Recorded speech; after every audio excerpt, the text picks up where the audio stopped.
નમસ્કાર. આજનો દિન મહિમા તારીખ 2 ઓક્ટોબર. સાબરમતીના સંત અને યુગ પુરુષ મોહનદાસ કરમચંદ ગાંધીનો જન્મ તારીખ 2 ઓક્ટોબર 1869 રોજ પોરબંદર મુકામે થયો હતો.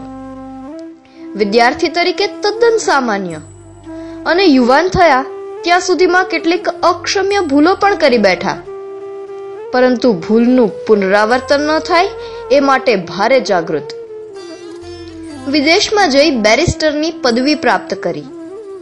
દક્ષિણ આફ્રિકા એક કેસ લડવા ગયેલા, પરંતુ એમાંથી ત્યાં વસતા ભારતીયજનોની કફોડી હાલતથી ધ્રુવી ઉઠ્યા અને ત્યાં ઐતિહાસિક સત્યાગ્રહને સફળ બનાવ્યો. સમગ્ર વિશ્વને એમણે સત્ય, અહિંસા, ન્યાય અને વિશ્વ પ્રેમની રાહ બતાવી. ભારતની આઝાદી તો એમને મન એક નિમિત્ત માત્ર હતી. વાસ્તવમાં તો આ મહામાનવનો જન્મ એટલા માટે જ થયો હતો કે ભયંકર હિંસક શાસનકર્તાઓની હેવાનિયત સામે નૈતિક હિંમતથી, આત્મબળથી અને અહિંસાના અમોઘ શસ્ત્રથી કેવી રીતે લડી શકાય અને વિજય પ્રાપ્ત કરી શકાય એની ઝાંખી સમસ્ત માનવ જાતને થાય.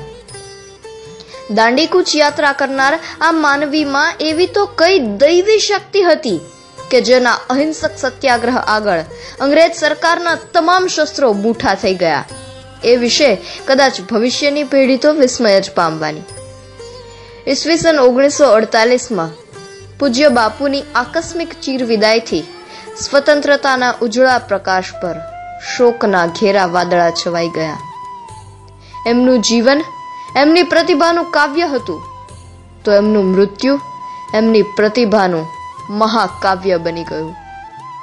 एक हाथ से तो ताली नहीं बन सकती है.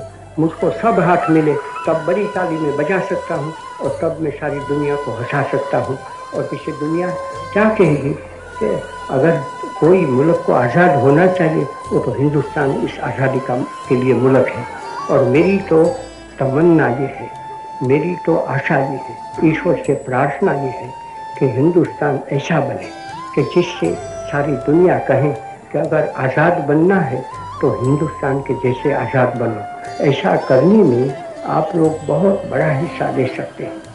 सब के सब अपनी जगह पर अपना धर्म का पालन करें तो हिंदुस्तान जैसा मैं आपको कहता हूँ ऐसा बन सकता है. उसमें मुझको तनिक भी शंका नहीं है.